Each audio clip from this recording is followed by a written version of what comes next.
Jujutsu Kaisen की कहानी Sukuna की हार और सभी स्टूडेंट्स के रियूनियन के साथ खत्म हो चुकी थी, लेकिन ये एंड नहीं है क्योंकि अब शुरू होती है एक नई जर्नी, एक नया चैप्टर जुजुत्सु काइसेन मोजोरो। सुकुना की मौत के बाद हमने सोचा था कि जुजुत्सु काइसेन की कहानी अब अपने अंत तक पहुंच चुकी है और इसके बाद शायद हमें कभी इस यूनिवर्स की नई झलक देखने को न मिले, लेकिन गेगे अकुतामी ने हमें चौंका दिया है। उन्होंने जुजुत्सु काइसेन यूनिवर्स की एक नई कहानी लेकर वापसी की है और इसने फैंस को टोटली थ्रिल्ड कर दिया है। लेकिन असली सरप्राइज है जुजुत्सु काइसेन की सीक्वल मांगा जुजुत्सु काइसेन मोजोरो और इसका पहला चैप्टर अब हमारे सामने आ चुका है। वही डार्क इंटेंस माहौल जिसने हमें जुजुत्सु काइसेन से जोड़ा था अब एक बार फिर लौट आया है। तो जुजुत्सु काइसेन मोजोरो की स्टोरी मेन इवेंट्स के लगभग 60 साल बाद 2086 में सेट की गई है। कहानी की शुरुआत में हम नेवादा स्टेट अमेरिका के ऊपर का सीन देखते हैं। यहाँ हमें बताया जाता है कि नौनैक्स नाम का एक बड़ा एलियन एयरशिप पृथ्वी के वायुमंडल में पहुँच गया है। इस एयरशिप में लगभग 50,000 सिमुरियन नाम की एलियन प्रजाति सवार है और वे अपने ग्रह को पीछे छोड़कर सुरक्षा और एक नई उम्मीद की तलाश में रेफ्यूजीज बनकर पृथ्वी की ओर बढ़ रहे हैं। इसके बाद हमें एयरशिप के अंदर का सीन दिखाया जाता है। सिमुरियंस को पृथ्वी पर आने के लिए परमिशन मांगनी थी, इसीलिए ये पृथ्वी के लोगों के बारे में स्टडी कर रहे होते हैं। सिमुरियंस में से एक जिसका नाम क्रॉस है वो अपने लीडर को बताता है कि पृथ्वी पर रेफ्यूज लेने के लिए हमें अमेरिका से नहीं बल्कि जापान से बात करनी होगी। उसकी बात सुनकर सिमुरियंस का लीडर जो कि सुकुना से मिलता जुलता है वो बोलता है कि आखिर ये सब क्या है, हमें तो लगता था कि अमेरिका पृथ्वी पर सबसे पावरफुल देश है। तब क्रॉस उसे बताता है कि ये बात सही है, लेकिन अमेरिका ने खुद कहा है कि डिप्लोमेटिक मिशंस के मामले में सारी अथॉरिटी जापान के पास है। इसके बाद क्रॉस बोलता है कि अब मैं समझा, ऐसा लगता है कि जापान में भी ऐसे लोग हैं जिनके पास हमारे जैसी पावर्स हैं, इसीलिए अमेरिका ने ये डिसीजन जापान को दिया है और इस प्लेनेट पर उन्हें जुजुत्सु सोर्सरर्स बोला जाता है। ये सुनकर इनका लीडर थोड़ा हैरान हो जाता है कि हमारे जैसी पावर्स यहाँ कैसे हो सकती है। इसके बाद सीन जापान में शिफ्ट होता है जहाँ हम यूता को अपनी 6 साल की पोती युका के साथ खेलते हुए देखते हैं। यूता अब बूढ़ा हो चुका है और वो अपनी पोती को खेलते हुए देखकर बोलता है कि तुम सच में अपने दादा की पोती हो। इसके बाद एक दिन यूता अपनी पोती को अपनी रीका वाली रिंग गिफ्ट करता है। युका बोलती है कि क्या सच में आप मुझे ये देना चाहते हो? तब यूता बताता है कि तुम यही चाहती थी ना, ये मेरे लिए अनमोल चीज है, लेकिन मैं थोड़ा चिंता में हूँ क्योंकि तुम अभी जरा बेपरवाह हो। यूता बोलता है कि ये रिंग तुम्हारी देखभाल करेगी जब तक तुम एक पूरी तरह से अच्छी सॉर्सरर नहीं बन जाती। तब युका बहुत खुश होकर बोलती है कि मैं बहुत मेहनत करूंगी। इसके बाद हम 4 साल बाद का सीन देखते हैं। यूता अब मर चुका है और 10 साल की युका अपने दादाजी के फ्यूनरल पर आई हुई है। युका अपने दादाजी के साथ बहुत कनेक्टेड थी, इसीलिए वो कॉफिन के पास रो रही होती है। यहाँ बैठे हुए लोगों में से कोई बोलता है कि सिर्फ यूता ही नहीं बल्कि किसी को भी ये उम्मीद नहीं थी कि माँ की दादी सबसे पहले चली जाएंगी। माँ की दादी की मौत के बाद दादाजी हर दिन और कमजोर होते गए। दरअसल यूता की शादी माकी के साथ हुई थी और उसकी डेथ कुछ समय पहले ही हो चुकी है। यूका कॉफिन के पास जाकर रोते हुए कहती है कि दादाजी मैं प्रॉमिस करती हूँ कि मैं आपकी ही तरह स्ट्रॉन्ग बनूंगी। इसके बाद हम यूका के घर का सीन देखते हैं जहाँ यूका की माँ उससे रिंग मांगती है और बोलती है कि ये रिंग अब तुम्हारे बड़े भाई को दे दी जाएगी। यूका देने से मना करते हुए बोलती है कि ये मुझे दादाजी ने दिया था जो मेरे और उनके लिए बहुत इम्पोर्टेंट है। तब उसकी माँ बताती है कि ये रिंग असल में कर्स ऑब्जेक्ट है और ये गोजो क्लैन के कर्स वेयर हाउस में रजिस्टर्ड है और गोजो क्लैन ने डिसाइड किया है कि केवल सुरुगी ही इसके लिए योग्य है। इसके बाद उसकी माँ यूका से रिंग लेकर सुरुगी को दे देती है और यहाँ हमें 11 साल के सुरुगी को दिखाया जाता है जो कि यूका का भाई है। इसके बाद यूका गुस्से में सुरुगी से रिंग वापस मांगती है, लेकिन सुरुगी बोलता है कि मेरी तरफ मत देखो, ये मेरा फैसला नहीं था। यूका रिंग मांगते हुए गुस्से में सुरुगी को पंच करने के लिए जाती है, लेकिन वो खुद ही गिर जाती है और रोने लगती है। इसके बाद हम देखते हैं कि यूका ट्रेनिंग करते हुए सोच रही है कि मैं अब पावरफुल बनूंगी और सबको दिखा दूंगी कि उस रिंग की असली हकदार केवल मैं हूँ। इसके बाद हम 5 साल बाद का सीन देखते हैं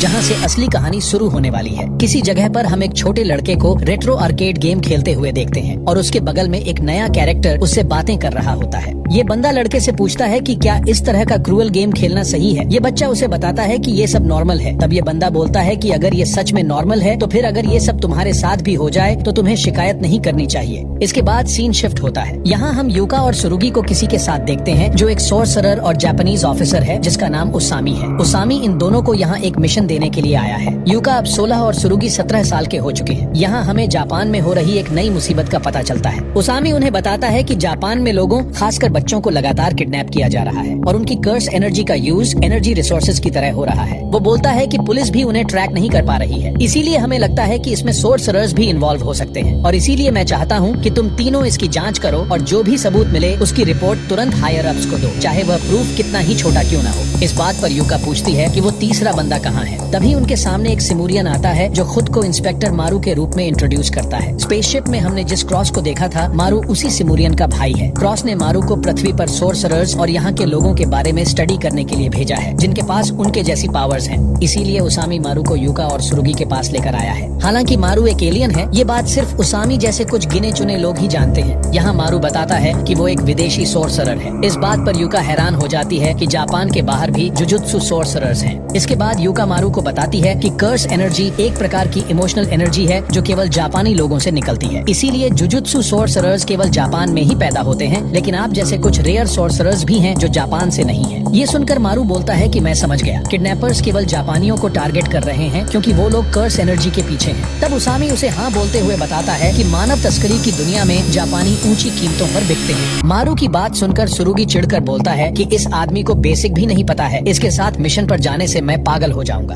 तब यूका बोलती है कि ये सिर्फ एक छोटी सी इन्वेस्टिगेशन है, हम लोग किसी कर्स यूजर का सामना नहीं करने वाले हैं। मारू फिर से हैरान हो जाता है कि अब ये कर्स यूजर क्या है। इस पर सुरुगी और भी चिढ़ जाता है कि इस पागल को छोटी छोटी बात समझानी पड़ेगी। यूका मारू को मिशन पर ले जाना चाहती थी, इसीलिए सुरुगी उससे बहस करने लगता है। मारू हैरान होकर बार बार पूछ रहा था कि कर्स यूजर और जुजुत्सु सोर्सरर में अलग क्या है। उनकी बहस के बीच में मारू बार बार सवाल कर रहा था। तब सुरुगी मारू पर चिल्लाते हुए बताता है कि कर्स यूजर बुरे होते हैं जबकि जुजुत्सु सोर्सरर अच्छे होते हैं। यूका भी मारू पर चिल्लाती है कि अगर तुम चुप नहीं रहे तो हम तुम्हें यहीं छोड़ देंगे। उन दोनों की डांट सुनकर मारू बोलता है कि ये दोनों कितने बेरहम हैं। इसके बाद ये सीनियर बताता है कि मारू स्टेट पार्टी को रिप्रेजेंट करते हुए ऑफिशियल विजिट पर आया है, ये देखने के लिए कि जापानीज जुजुत्सु सोर्सरर्स क्या हैं। यहाँ मारू सोचता है कि मैं ये देखना चाहता हूँ कि तुम दोनों क्या कर सकते हो, और मैं उन इंसानों को देखना चाहता हूँ जो हमारे जैसी पावर्स रखते हैं, और ये भी कि क्या इंसान हम सिमरियंस के साथ रह सकते हैं। के बाद वो तीनों अब मिशन के लिए जाने लगते हैं। तभी मारू उन्हें रोक कर बोलता है कि मुझ पर किसी चीज के लिए भरोसा मत करना, क्योंकि मुझे हायर अप से ऑर्डर मिला है कि मैं किसी भी चीज में इंटरफेयर ना करूँ। उसकी इस बात पर यूका और सुरुगी उसे छोड़कर जाने लगते हैं। मारू हैरान होकर यूका को बुलाता है, लेकिन वो वहाँ से भागते हुए गुस्से में बोलती है कि मैं तुम्हारा ये एटीट्यूड बर्दाश्त नहीं कर सकती। इसके बाद मारू सुरुगी को रोकने की कोशिश करता है, लेकिन वो भी ताना मारते हुए निकल जाता है, और ये देखकर मारू उदास हो जाता है और एक जगह जाकर अकेले बैठ जाता है। तभी यूका वापस उसके पास आ जाती है और बोलती है कि इसके लिए रोना बंद करो, नहीं तो लगेगा कि हम बुरे लोग हैं। मारू उसकी तरफ देखते हुए सोचता है कि ऐसा बोल रही है जैसा इसने कुछ किया ही ना हो। इसके बाद वो दोनों बातें करने लगते हैं। यूका मारू को ले जाकर खाना खिलाती है। इसके बाद वो दोनों एक जगह बैठकर बातें करने लगते हैं, जहाँ मारू बोलता है कि तुम दोनों भाई बहन एक जैसे हो। तब यूका बताती है कि हमारी एक भी नहीं बनती, उसने मेरी सबसे कीमती चीज छीनी। वो एक रिंग है जो मुझे मेरे दादाजी ने दिया था। वो रिंग एक कर्स ऑब्जेक्ट है जो गोजो क्लैन से रिलेटेड है, और उसे केवल बेस्ट सोर्सरर्स ही अपने पास रख सकते हैं। पहले वो चीज मेरी थी, लेकिन फिर मेरी माँ ने मुझसे छीनकर भाई को दे दी। इसके बाद मारू पूछता है कि क्या सुरुगी सच में बेस्ट सोर्सरर है। तब यूका बोलती है कि ऐसा नहीं है, उसामी ने कहा है कि हम दोनों सेम हैं, बस एज की वजह से थोड़ा डिफरेंस है। वो पागलों की तरह एक्सरसाइज करके सबको दिखाता रहता है कि वो पावरफुल है, ताकि मैं उससे रिंग ना लूं। वो बहुत बुरा है और उसके पास तो दादाजी की यादें भी नहीं है, लेकिन मैं भी बहुत मेहनत कर रही हूँ। तब मारू बोलता है कि तो फिर चलो हम दोनों एक साथ इस मिशन को पूरा करते हैं और सबको दिखा दो कि तुम क्या कर सकती हो। और क्योंकि मैं एक इंस्पेक्टर हूँ, इसीलिए सबको लगेगा कि तुमने अकेले ही इस मिशन को पूरा किया है। पहले तो यूका बोलती है कि हमारे काम में ये करना अलाउ नहीं है, लेकिन बाद में वो बोलती है कि मैं ये जरूर करूंगी। उसकी बात से मारू खुश हो जाता है। यूका उससे पूछती है कि तुमको इस मिशन में इंटरफेयर ना करने का ऑर्डर मिला है, तो क्या तुम इसमें मेरी हेल्प नहीं करोगे। तब मारू बताता है कि जब तक मैं कर्स एनर्जी का यूज नहीं करूंगा, किसी को भी पता नहीं चलेगा।